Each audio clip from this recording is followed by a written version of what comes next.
Ano ho yung mga nangyari ngayon, mga bossing? Pati ho yung simbahang katoliko, binira ho ni Digong. Ay mga pare, hindi ba nanawagan ho ang simbahan? Ito ho ang aking pagsasalita ho, base ho doon sa mga analysis ho to eh. Come on, don't be angry at me.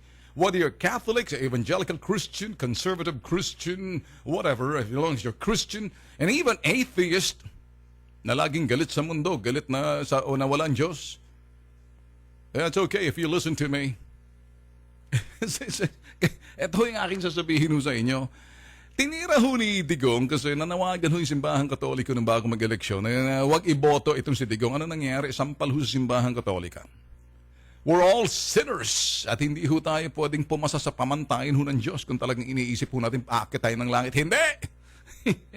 Well, we can't by ourselves. Pwede nating salban sarili natin. You guys what I'm saying dito?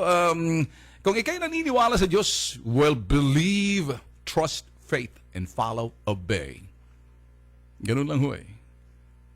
Ay, problema ho rito mga bossing mga katolikong pari o obispo, nanawagan kayo. Ngayon, sira kayo ngayon. Ay, sinusupalpal pa kayo.